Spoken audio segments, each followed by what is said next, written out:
Welcome, everybody. We're talking college basketball action once again with Ross Benjamin on our daily Underdog Value ticket. Coming off a tough night last night, 3 big losses, but that's okay. That's the nature of the beast in this business. And Ross, I believe, is up for the challenge to get back up, brush the knees off, and move forward. There's 3 games tonight that Ross really likes. First and foremost, Wisconsin +8 going to Iowa. Ross, first and foremost, glad to have you back on.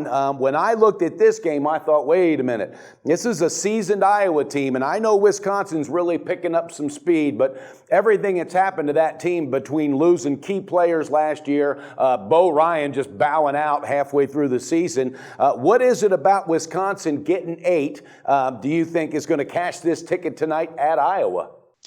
You got a Wisconsin team that started out awfully slow, and you alluded to the fact with Bo Ryan deciding he was going to retire early, and you got to believe that tough start that Wisconsin got off to. I mean, this is a team that began the season 9-9. Since that time, they won 8 of their last 9, and their only loss in that sequence came at number 6 Michigan State.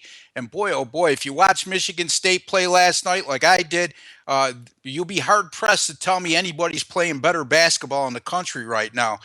This is also a Wisconsin team that's been red hot from beyond the three-point line over their last 5 games, converting on 42% of their opportunities, and they're only allowing the opposition 14 free throws per contest over the last 5 as well. That's usually a winning formula for underdogs.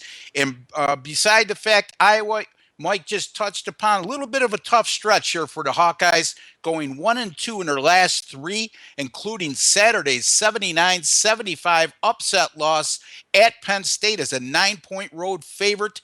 I just think this is a little bit of a tall order when you're talking about 9 points that I'm seeing at Heritage right now. I'm going to take the Badgers in a situation, plus the 9 at Iowa this evening. Absolutely, and taking that extra point, that's nothing but an insurance policy. And, you may be on to something here. Iowa, they're still stunned, Ross, about that loss at Penn State. I mean, I think it was the classic example of a team overlooking, a lesser opponent. But, bottom line, at the end of the day, this team still is dangerous, Iowa is, regardless of the 1 and 2 in their last 3. I have to keep in mind they're very dangerous from three-point land, almost hitting 40%.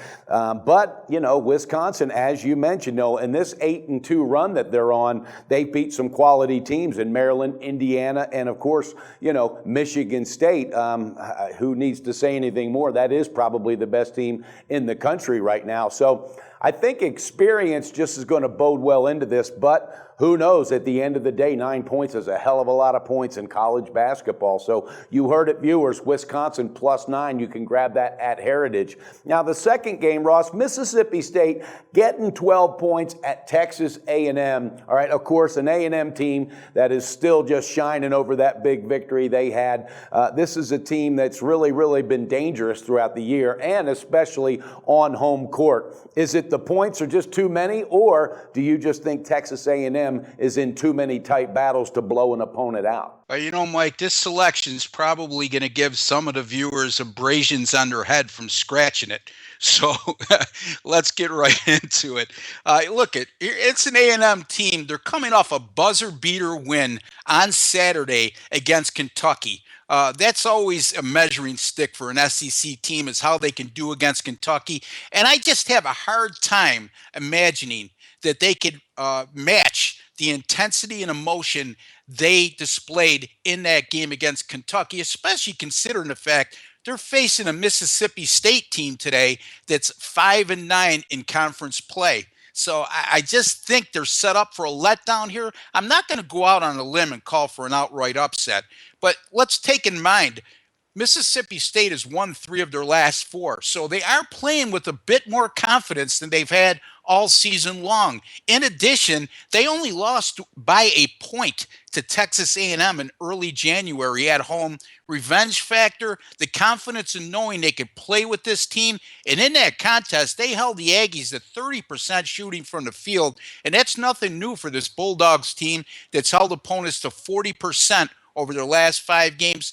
I just got a feeling here, Mike. I'm going to take the big dog and go out on a limb here. Mississippi State plus the 12 at Texas A&M. You know, Ross, and I was scouting this game yesterday, and this is before I received any information of what your plays were. And I looked at this game hard, and I also, alluded to the fact that they only lost by 1 point, and they were in that game. And I think Texas A&M, the fact that there is some inexperience, there's a couple positions that they don't have experienced players at. I think that big win over Kentucky, I think it might have just absolutely relaxed them. I think it took the edge off of them as far as being, more competitive. And this may be really, really a good spot because that's a hell of a lot of points, 12 points. But, yesterday I thought the same thing with Temple, and look what happened. But I don't know, Mississippi State, it's not like they hadn't played them before. And if Texas A&M plans on shutting Mississippi State down to 30% from the field, all right, they better do it early because Mississippi State's going to try to run against this team very early, and I really believe that. So I don't know, I like that spot. You heard it, viewers, Mississippi State plus the 12 at Texas A&M. Now, Ross, the last game, and this is one, and it's rare that I say, God, I'm just totally on the other side, but I am on this one. And it's Arizona going to Colorado. You like Colorado with 6, and I respect that. They're 7-5 against the spread at home. They're 14-1 straight up at home, which, that's huge. That's very good. But I just got a feeling Sean Miller, the coach of Arizona, is going to have this team coached up and ready and focused, and I think they're really, really starting to heat up when good teams heat up. So if you can, let me know what it is about Colorado that you like getting 6 on their home court tonight. I mean, those are all valid points, and there's certainly you could make a strong case for Arizona, just like Mike just did. My feeling here is, as Mike alluded to, you got a Colorado team that's 14-1 on their home court. I always look at this when you get a home underdog with a record this successful on their home floor late in the year. There's a lot of value to be had, especially when you're looking at a 6-point point spread like we're looking at this evening. I mean, their only loss at home has been to number 21 Utah, and that came by a narrow 2-point margin. The other factor, I love underdogs that can shoot the 3 with great efficiency. And boy, oh boy, Colorado can do that. 39% from 3-point land on the season, and even better, 41% at home. And if Arizona has a flaw in recent games, and believe me, there's not many because they're playing fantastic basketball right now, it's been defending the 3. Opponents have converted on 38% from beyond the 3-point line against Arizona over the last 5. And this is also a Wildcats team that's not totally invincible in conference road games. They've gone 4-3 straight up and ATS in conference road games this season. I just think this sets up for a nail biter. Colorado's going to be up for this contest.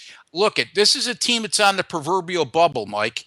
And this is a game that they can hang their head on, put a feather in their cap, and really enhance their NCAA tournament resume by either winning this game or taking it right down to the wire. I like Colorado here, plus the 6 versus Arizona. And at the end of the day, between you and I, it's all fun and games, and I hope that you win because we're serious about what we do, and I'm pulling for you each and every day.